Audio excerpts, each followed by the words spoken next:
Good evening, I'm Ian Hanemansing. Tonight, a frantic plea from former Afghan interpreters here in Canada. Bring their families to safety. They shot my brother. My brother was killed on the spot. They say the Taliban is terrorizing their family members in Afghanistan. Their message to the Canadian government. We help the Canadian Army in Afghanistan. Now it's the time for them to help us. Despite fourth wave fears, Manitoba relaxes restrictions. This is great for our economy. It's great for our communities as well. And the growing pushback to reopening in Alberta. The fact that they're going to let ill people with COVID, positive COVID people to go out, it's beyond insane to me. I'm Adrienne Arsenault in Tokyo. For Japan, the Olympics isn't just about the athletics. It's not just about the spectacle. It was supposed to showcase the recovery of a region almost devastated by disaster. 10 years after the earthquake turned tsunami turned nuclear accident in Fukushima, we check in and find bags of contaminated soil, feral pigs, and mistrust over the radiation danger. Toronto pays tribute to a Raptors fan favorite. And nobody played with more heart than Kyle Lowry. Nobody. Lowry moves on. His legacy of leadership, despite a reluctant start. This is The National. The federal government is under fire tonight, accused of abandoning the families of Afghan interpreters who risked their lives for Canada's mission. Their loved ones are being hunted down in Afghanistan by a resurgent Taliban. Today, dozens of interpreters and their children, already safely in Canada, spoke out on Parliament Hill. Because they're here, they're not allowed to apply to help relatives still in danger. And other translators still trapped in Afghanistan are reportedly overwhelmed by paperwork. Ashley Burke looks into their plight. We help the Canadian Army in Afghanistan. Now it's the time for them to help us. They were the eyes and ears of Canada's military in Afghanistan. Now they want the Canadian government to see and hear them. Expand our program, include our family members who are in danger of Taliban reprisal. As violence escalates in Afghanistan, the Canadian government says it's working on getting former interpreters on the ground and their families to safety. Interpreters there say the application process is near impossible, with unrealistic deadlines and demands. We former interpreters. But interpreters here say their loved ones in Afghanistan are also at risk, so Canada's resettlement plan needs to include them. And they shot my brother. My brother was killed on the spot. Abdul Rahim says last year the Taliban threatened his brother, then came the deadly attack. He has 2 daughters and 4 sons. He now worries his other family members could be kidnapped next, then executed one by one, all in an effort to lure him back to Afghanistan for torture or death. The Taliban, it doesn't matter to them. If they cannot reach you, they will take revenge from your brother, your sister, and your parents. I don't want to show like my face. Khan asked to conceal his identity over concerns for his family's safety. He says he got a call today saying the Taliban assaulted his cousins yesterday and one died. The Taliban came out to the village and get them and they beat them. And one of my cousins has been died. Retired Colonel Mark Gasparotto served 2 tours of duties in Afghanistan and says the government's policy must change to be more inclusive. And I'm a soldier, or I was a soldier, and I had the means to protect myself. These people don't have those means, and therefore they're looking to us to help save them. We asked the Immigration Minister's office why those demonstrating today are excluded from the program. The office didn't say, but in a statement said that the program will remain adaptive and flexible to help Afghans who supported Canada and their families. Ashley Burke, CBC News, Ottawa. And as you heard, it's not just the interpreters who are urging the Canadian government to take action. Here's an excerpt of an interview that Paul Hunter did with retired Army Captain Corey Shelson on Power and Politics. And he explains why Ottawa must airlift people to safety now and worry about paperwork later. People who don't speak English are having to fill out the equivalent of a passport application and a personal income tax return, and they're going down to local internet cafes. And guess what? Everybody in these local towns can say, hey, these people aren't from around here. They're not wearing the same clothes. They don't look like us. What are these people doing here? Oh, they're people waiting to go to Canada. And then all of that information gets to the Taliban because they have a very strong intelligence program within the Taliban. So the Taliban know that there are safe houses. The Taliban know that there are people that are waiting to go on flights. And I'm receiving frantic audio messages from people we're talking to saying, hey, we're really worried that we're going to get slaughtered tonight in our sleep because the Taliban know where we are. When do you think the planes are coming, Corey? And my answer is, I don't know. And that's Corey Shelson, a retired Army captain. On to the COVID story now. For months, Canadians have been looking forward to putting pandemic restrictions behind them. But now that some provinces are, there is new worry and new tension, including in Manitoba, which today announced it is scrapping mask requirements and capacity limits a month ahead of schedule. As Alison Dempster shows us, that is already proving controversial. This is great for our economy. It's great for our communities as well. Come Saturday, public health restrictions in Manitoba will be lifted for most businesses, including malls, hair salons, and gyms. Masks will no longer be required, just recommended for those not fully vaccinated.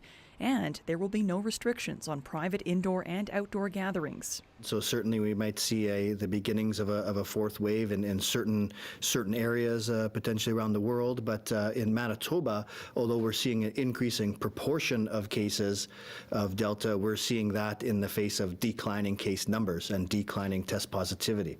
82% of eligible Manitobans have received at least one dose of a vaccine. 73% are fully vaccinated. Still, in Winnipeg, today's announcement drew mixed reaction. I hope this is the last lockdown, and I hope we're not making a mistake. That being said, our economy can really use this boost in the short term. So I'm really excited for it. I've felt pretty good about the restrictions we've had. I think we could have held on to those longer and kind of waited to see what the numbers do in other provinces that have reopened sooner than us. Provinces like Alberta. Whose province? Whose children?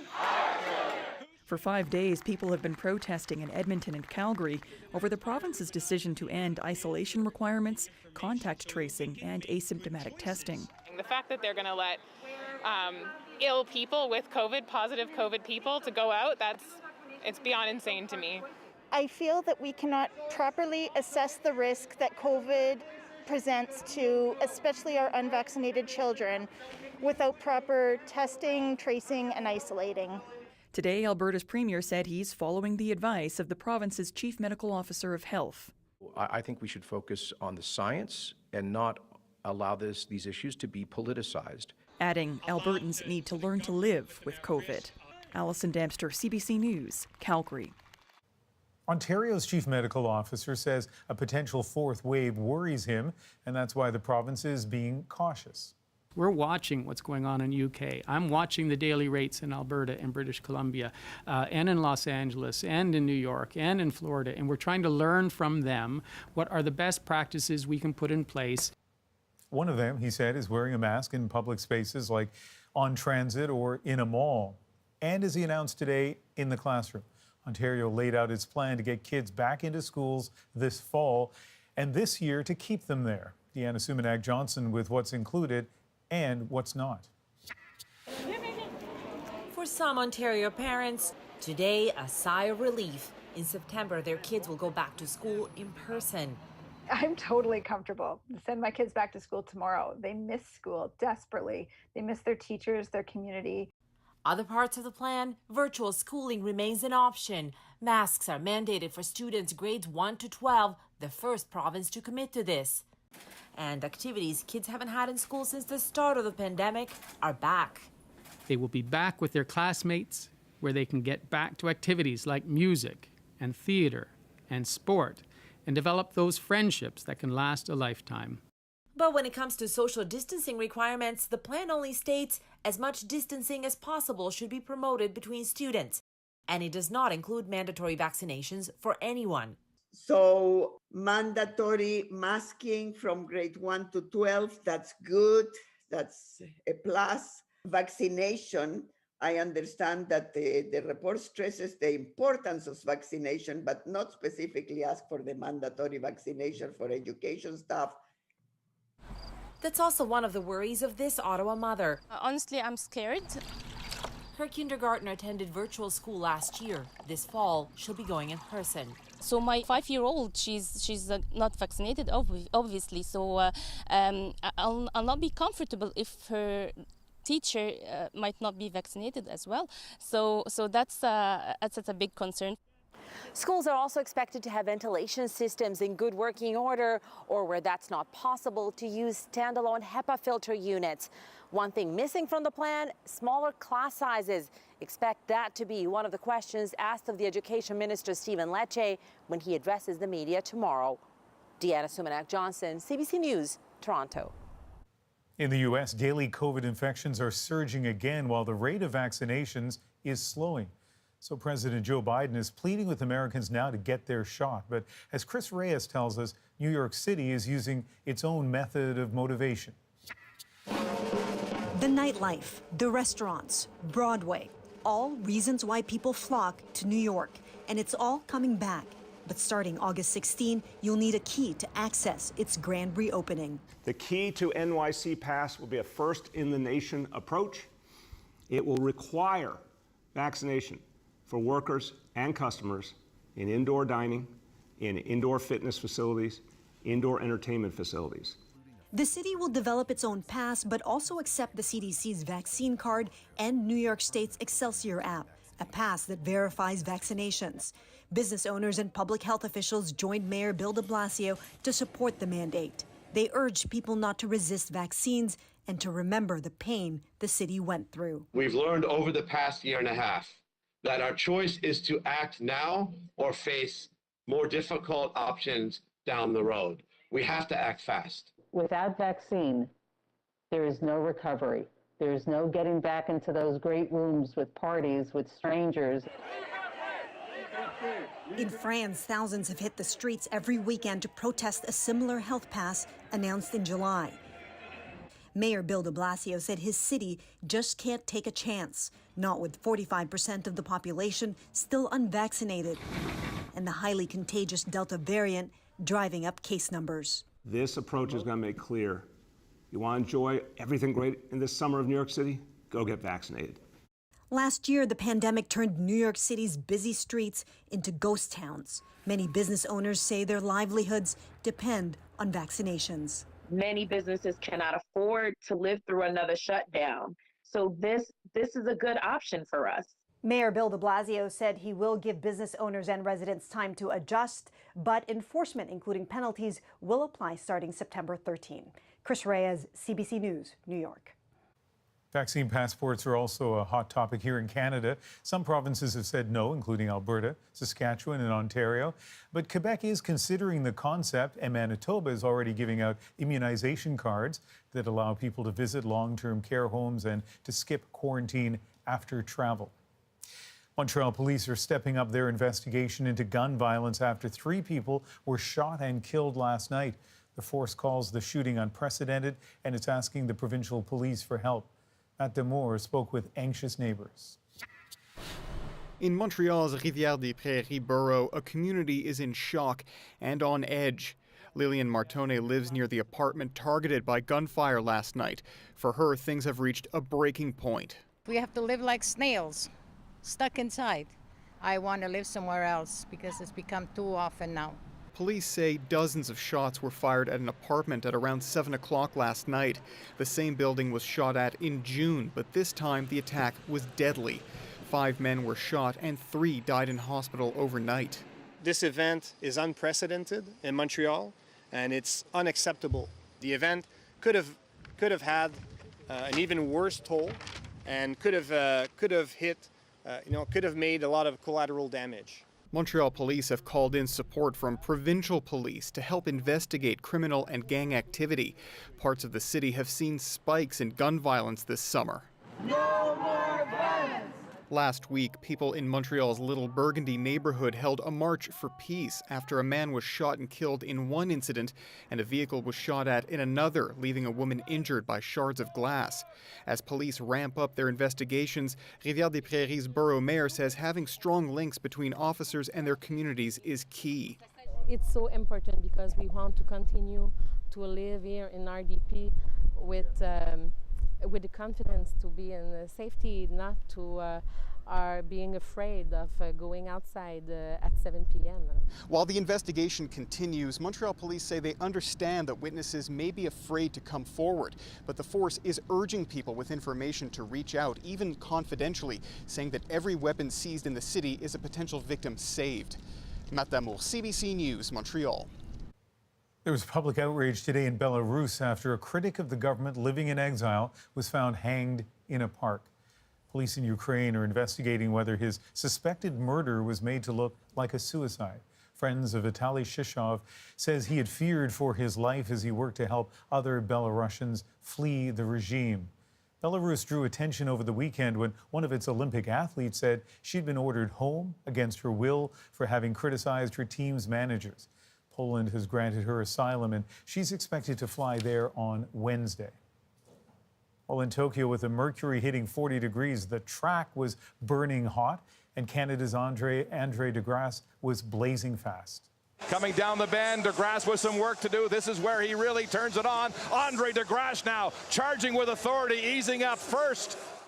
A personal best in the 200-meter semifinals, 19.72 seconds, enough to power past the competition and into the finals.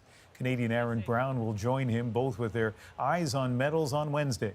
DeGrasse, already with a bronze, is the only male sprinter left with a chance to win a double, a medal in both 100 and 200-meter events.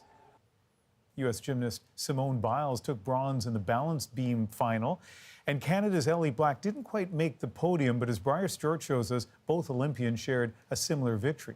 Black powering through an ankle injury to compete, Biles through a challenge that can be just as crippling.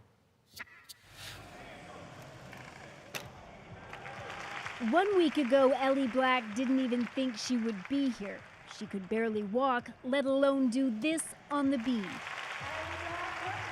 But she was able to come back for one last shot at the Olympics.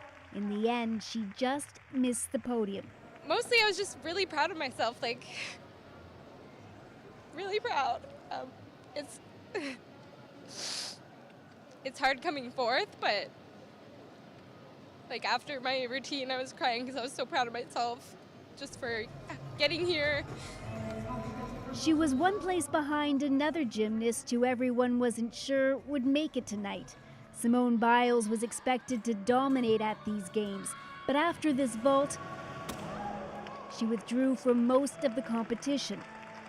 She said she had a mental block that interfered with her ability to twist through the air, making her much more likely to crash.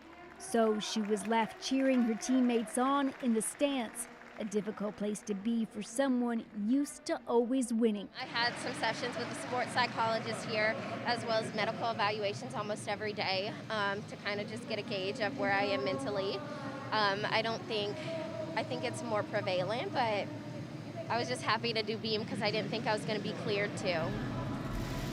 That routine earned her a bronze, the same medal she won in this event in Rio. Back then, she saw it as a disappointment, but this time around, a personal victory. Biles' decision to withdraw from competition and focus on mental health has sparked a whole conversation around the pressure to compete, and many former gymnasts have weighed in, including her own coach. Someone asked me if I would have said something when I competed. I don't think I would have had the guts to say anything. I would have just avoided and probably hurt myself. And her coach believes by stepping back, Biles set an example, even if these Olympics weren't the gold medal haul she or her fans were expecting. Briar Stewart, CBC News, Tokyo. Russian athletes have won more than 50 medals in Tokyo so far, but you won't see the country on the official rankings. That's because Russia is technically banned from the Games. Thomas Douglas shows us how the sanctions are playing out and why some think they don't go far enough. Russian athletes in Tokyo are winning in more ways than one.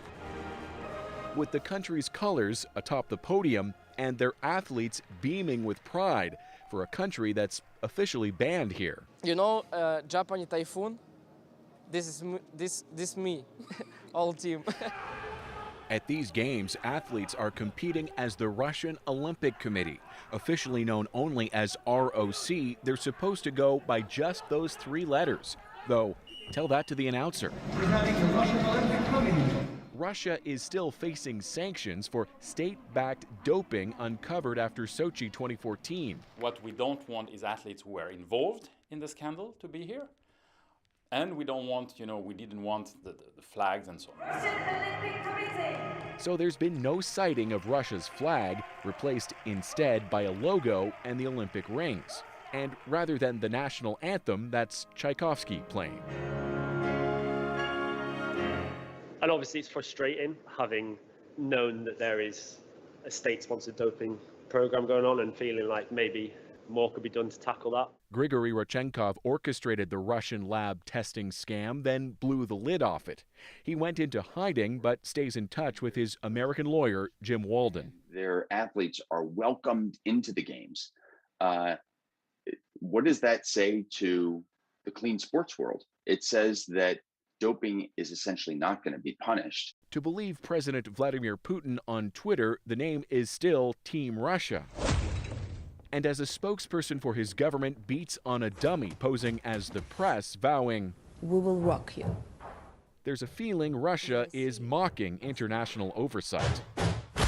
So will Olympic officials allow all this next time? How much rethinking is being done around this ahead of Beijing 2022? We would assume that the guidelines would remain the guidelines. What's in a name anyway? When they win, Russia wins. Thomas Daigle, CBC News, Tokyo. The Olympic Games were meant to bring hope to Fukushima, devastated by a nuclear disaster. The homes abandoned. This feels like a ghost town, but across the street, it's okay. The lights are on and somebody's home. Coming up, Adrian travels to the region that's facing a lot of broken promises. Plus, help wanted, but no applications. If I don't get some hiring done in the next week, I will also be the head baker and the sous chef. The extreme steps some businesses are taking to attract workers. I don't have my driver's license. And a python finds himself homeless in Ontario's cottage country. We're lost! A call, a cry of distress! This could be the sign that leads us to the Holy Grail! We're back in 2.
After months of pandemic shutdowns and layoffs, businesses right across this country are finally reopening or ramping up. And they're running into a common problem. They can't find enough staff to do the work. So as Jacqueline Hansen shows us, some are trying to win workers over, including with thousands in signing bonuses. Take a job at this cidery as a sous chef or baker and get an extra $1,000. That is usually enough to win people over, but not now. If I don't get some hiring done in the next week, I will also be the head baker and the sous chef until we fill those roles. Short-handed, the owner is turning away event bookings, contracts that could have helped the business recover. We're literally just hired 10 people last week, and 2 then quit after accepting the job offer because they'd found another job. This is just a taste of the competition for workers right now, and it's not limited to this industry.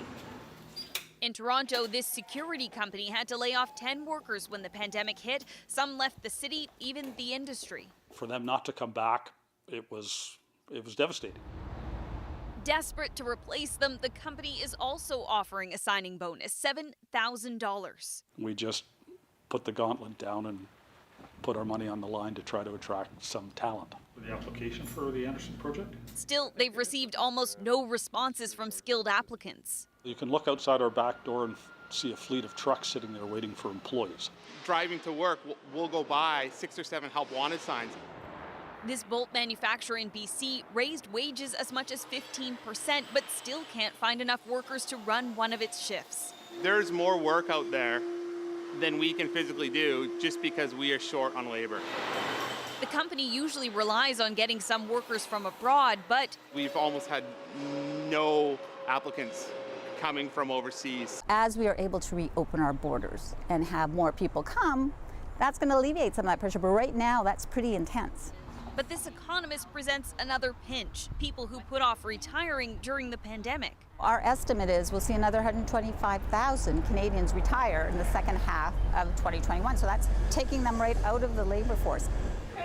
Back at the cidery, a health and dental plan is in the works. Give them an extra benefit of being here and staying here. So it's also worth it in the long run. Jacqueline Hansen, CBC News, Caledon, Ontario. A beloved Toronto athlete is leaving his job with the Raptors. Over to Kyle, transition 3, and it's good. Kyle Lowry is off to Miami, but he's leaving a lasting legacy. Plus, so you don't want people to come back here?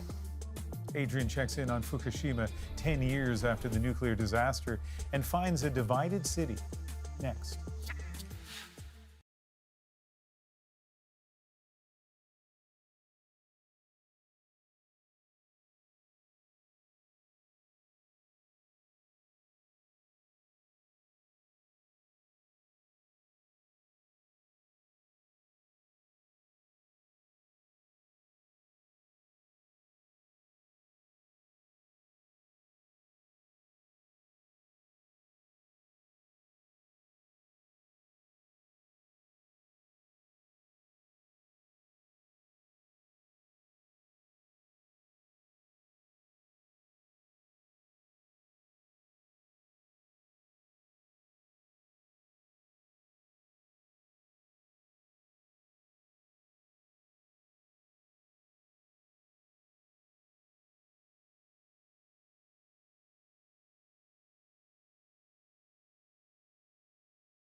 The Olympic flame in Tokyo, supporters see it as a symbol of renewal. The world's eyes on Japan as it inspires hope in challenging times.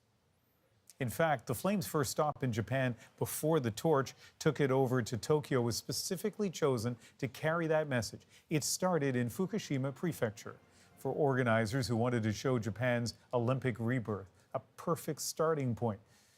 But the choice was also a focal point for critics. A decade ago, Fukushima was the scene of Japan's worst nuclear disaster, the start of Japan's Olympic journey, a place with deep scars. Adrian went to Fukushima to take stock of the Olympic promise there firsthand. Adrian?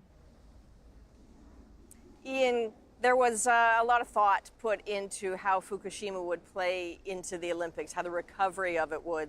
So some of the food in the athletes' village came from Fukushima. The flowers you see presented to the athletes in those medal ceremonies, they all came from Fukushima.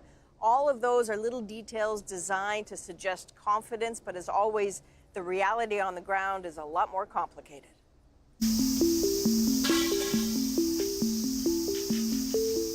Serenaded by the cicadas, a dream is dismantled. The barriers of baseball built to direct fans who didn't come. Now torn down even before the Olympic cauldron is turned off. And that is Fukushima's Olympic story. All dressed up to show the world its recovery, but no one able to see it. And yes, people seem as deflated as the streets are quiet. I was looking forward to many people from many countries visiting here and interacting with them. So I'm disappointed. Consider what they've been through. It was a decade ago that Fukushima was dealt a staggering blow. An earthquake so strong it pushed the sea floor up 16 stories. A tsunami that killed so many and washed away entire villages also flooded the nuclear plant. Unable to keep reactors cool, it exploded. And when that radioactive cloud moved north, 150,000 people in the way moved out. Only a small percentage have come back. Those returning to the once abandoned Etate village find Nobuyoshi Ito waiting. He stayed thinking he could help with cleanup and monitor the radiation. What he sees still makes him mad. So you don't want people to come back here? Yes, that's right. The government has to declare this as a place where people should not live. The trouble is trust. He insists the government has been downplaying risks from moment one. So he collects soil samples from farms, from the woods, from his own yard, and he still sees danger. While there's always background radiation no matter where you are, when numbers climb next to the soil, it is, he says, proof contamination lingers, and too much of it in his mind. It will take 300 years to restore the village to its original state, and it will continue to emit radiation for 300 years. So the reality is that no matter how much money we spend on reconstruction from the nuclear accident, it will never be the same. But Japan is spending. It's one of the world's most expensive restoration projects. Sports complexes, hotels, incentives offered to those who return. Radiation level signs are posted everywhere. They're meant to reassure. Often they don't. Neither do scenes like this. The frozen-in-time world of Futaba, just 4.5 kilometers from the stricken nuclear plant. A place where calendars and clocks are stuck on the moment disaster struck. Homes and workplaces fled in an instant, untouched in a decade. Some of Futaba is being rebuilt, but not all. Just as some of nearby Tomioka is ready for returnees, but definitely not all. The warnings outside one housing complex declare it's a no-go zone. It is not at all hard to have empathy for the people of Fukushima when they say they're not sure what is and is not safe. We're in an exclusion zone. The area behind these gates is totally cut off, the parking lot overgrown, the homes abandoned. This feels like a ghost town, but across the street, it's okay. The lights are on and somebody's home. There are lots of contradictions. The rice paddies flourishing alongside fields now stacked with hundreds of thousands of bags of contaminated radiated soil. It's a cruel crop sprouting all over Fukushima. A permanent location for all of it may be 25 years away at least. Until then, the site unnerves. As do they, the feral boar who moved in when people left. They bred with domesticated pigs and roamed freely over radiated earth. They have to be hunted before it's safe for humans to go back. Those that lurk still are a threat for farmers trying to make a go of it. Are they a problem, the wild boar? Yes, every time. Because once farmers come back here and grow the agriculture product, especially just before harvesting, wild boar come. The boar can be managed. The fear is harder. Which is why farmer Muneo Kano and agricultural scientist Mizaru Mizoguchi wanted to show off the vegetables. They've learned to grow them safely, test the food and soil consistently. So you believe the food is safe? Yes, of course. I'm always surprised. All people don't believe that this kind of fruits or vegetable fruit are safe. Right. Did you not believe it at first? Were you worried at first? No. I am the soil scientist, so I understand what occurs in the fields just after the earthquake. Those with questions are showered with test results and documents. And while few residents have returned and most are elderly, he wants others to know he thinks it's okay to do so. This comfort makes him unusual, though, and it's costing relationships. Mizoguchi used to be closer with Nobuyoshi Ito. Now their dueling data has pulled them apart. When you hear Tokyo 2020 talk about the recovery Olympics, what do you think when you hear that? It is all lies and deceit, isn't it? Because is anyone recovering? Itate village had 6,500 people before the accident, but only 1,400 have returned. What happened to the others? It's only when those people return that you can say things have recovered. Tokyo 2020 didn't get to shine a spotlight for the world on Fukushima. Those still here just want to make sure when the Olympics are done, the work doesn't disappear too. So it is a beautiful part of the world, and when we were in Fukushima City, we were approached by a lot of people who talked about how disappointed they were, how they wanted to mingle with the rest of the world. You know, the volunteers in particular who had wanted to sign up as a way of saying thank you to everyone who supported them were especially sad to be told they just weren't needed anymore. Ian? Really interesting story. Adrian, now you're back at the Olympic site in Tokyo, and as I said earlier in the newscast, it is smoking hot.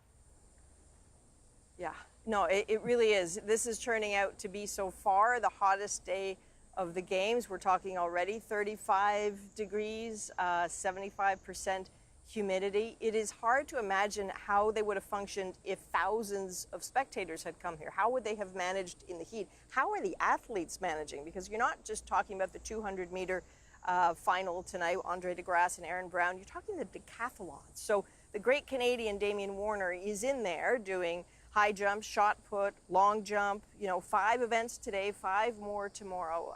It has got to be extraordinarily difficult, but they are clearly ready for this. Ian? And yet you always look so cool. Thanks, Adrian. Yeah, well, send popsicles, and that would help like tons. Okay, consider that done. So it is morning in Tokyo. Competitions are well underway, but as we head into the night, and if you, I don't know, need to sleep, you might miss a few big events. So Andrew has us covered with a look at the competitions coming up and what to watch for tomorrow. So the biggest event to look forward to overnight is one that you may actually catch depending on what time you wake up. As you heard earlier, at 8:55 a.m. Eastern, 2 top Canadian athletes will race in the men's 200-meter final.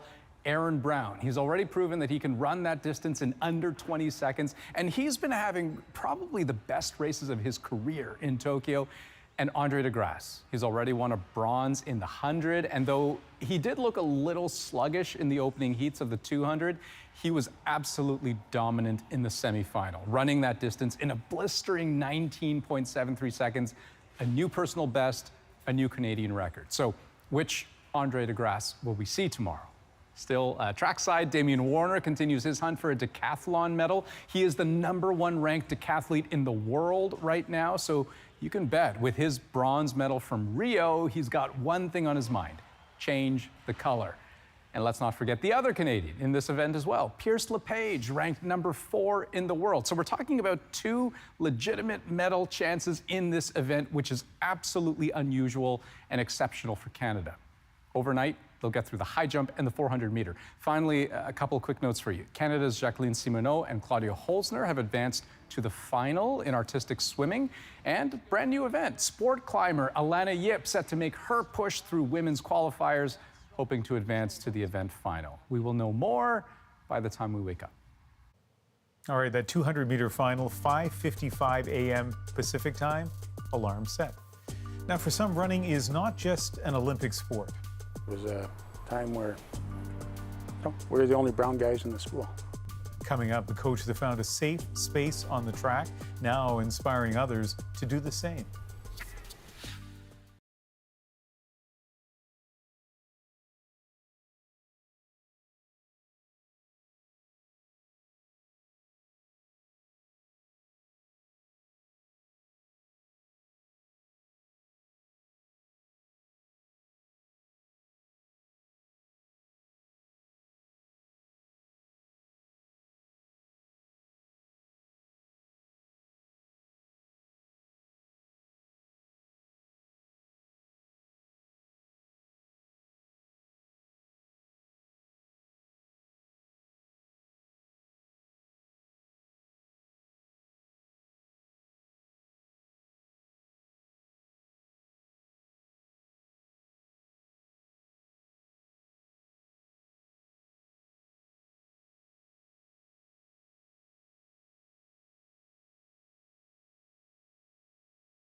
Welcome back. A Calgary track coach is being recognized by the athletes he's trained for going the extra mile. Carolyn Dunn shows us why Terry Crook is being praised not only for helping runners excel, but also for creating a safe space for athletes. Nice arms up on your paws, eh? Coach Terry Crook has taken countless runners through thousands of warm-ups. Endurance coaching for middle-distance runners is a long game, and the Calgary coach's philosophy is keeping the very hard work fun. There we go. When you're in a good place, good mental states, good times come. Great times come. It's the right approach for runners like 22-year-old Eric Lutz, who has been coached by Crook since he was a young teen. I broke my back, and Terry was a huge part of my recovery process and coming back and keeping the mindset that I could keep going forward with it. And so yeah, without him, I don't think I would have overcame those barriers for sure. Last year, Lutz went on to win 2 gold medals at a national university meet. Tell me how you'll remember your first Olympic race. Oh, it was amazing. Crook was also longtime coach to Maria Bernard until just before she competed in the 2016 Rio Olympics in the 3,000-meter steeplechase. Even though she's training with another coach, Crook was out building her a steeplechase so she could train outside during the pandemic. I think that's been my secret more than training, is that I have a personal relationship with each one of those guys. I actually care. And to know where that compassion comes from, you have to know Terry Crook's story. He was raised by his Chippewayan mother, Amelia, and his Korean War veteran father, John, in Calgary. An urban upbringing that exposed him and his siblings to merciless racism aimed at the Indigenous kids. And they used to call them some pretty bad words. It wasn't fun, because you'd never walked home. You're always tensed up, you're always fighting for everything, and it was a mean time. It was a time where we were the only brown guys in the school. He found a refuge on the running track. You know, it was my happy place. I enjoyed coming to track in every place. I enjoyed coming here, training hard all the time. Crook says he didn't experience racism on the track at all. It was a safe haven from the youthful shame he felt for being Indigenous. This is provincial high schools. And he was good, nationally ranked. He even made it to the Olympic trials for the 3,000-meter steeplechase in 1980. It was an accomplishment in itself. Crook wants the track to provide that same safe space for the athletes he coaches as it did for him. Like for him, it's the idea that track helps you succeed in all these other areas, and I've really appreciated that with him, that at the end of the day, he just wants us to be successful people. Crook is himself a work in progress. He has long since shed the childhood shame he felt about being Indigenous, but he's just now able to bear hearing details of the abuse his late mother suffered when she was taken from her family at just 4 years old and sent to the Blue Quills Indian Residential School. She wet the bed at 4 years old. They lined up all the kids around the bed, and my mom got whipped. Not right. She didn't have enough to eat, and a skin condition was neglected.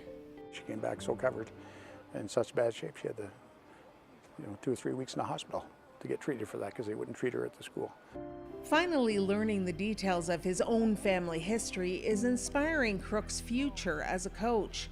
He's hoping to start a program to coach Indigenous youth from area First Nations, to pass on the freedom it brought him when he so needed it. I want those other kids that I coach to feel that same way. And the athletes he coaches now? Well, they think it's time to give back to Coach Terry Crook. They've nominated him for a prestigious National Indigenous Coaching Award. Carolyn Dunn, CBC News, Calgary. And another inspiring athlete parts ways with Toronto. Shocked, surprised this morning. Raptors fans reflect on Kyle Lowry's contribution to the team and the city next.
You probably heard Kyle Lowry is parting ways with the Raptors and joining the Miami Heat.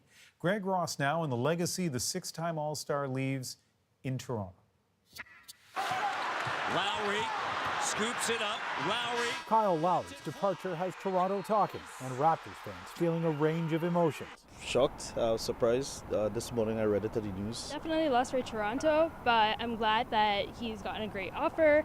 Moving on, wish him the best of luck. Nobody put in more heart than Kyle Lowry. Nobody. Lowry spent 9 seasons with the Raptors, which is incredible when you consider he didn't really want to be here in the beginning. He thought this was just going to be a pit stop and he was going to be somewhere else, so much so that he didn't even put the phone numbers of his teammates the phone numbers of his teammates into his phone. Raptors president Masai Ujiri even attempted to trade him back then, but for one reason or another, it never panned out.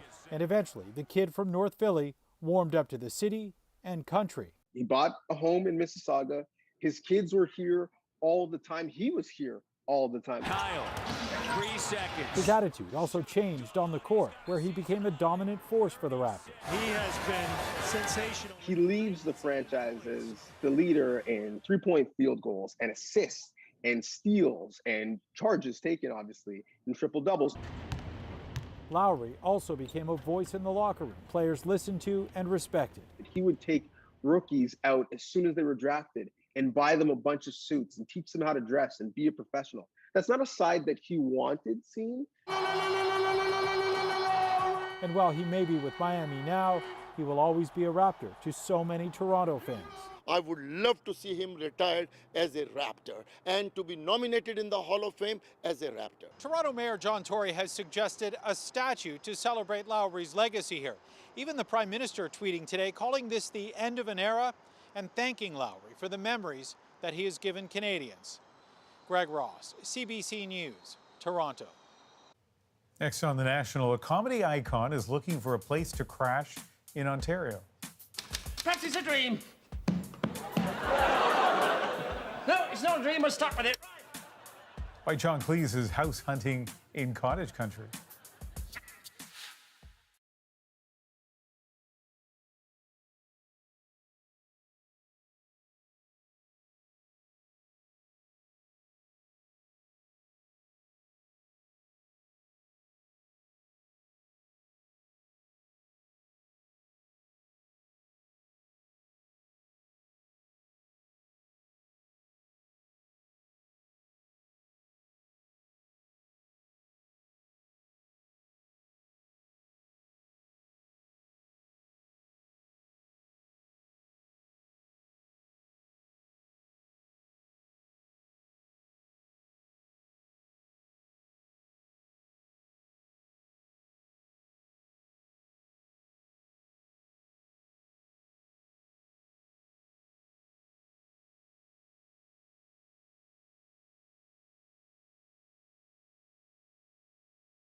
At last! A call, a cry of distress. This could be the sign that leads us to the Holy Grail. Actor and comedian John Cleese is shooting a movie in Canada, but he ran into a little trouble with his accommodations. After he lost his Airbnb reservation, he went to Twitter to ask his followers for a solution, and they delivered. The huge amount of support for the Monty Python star is our moment.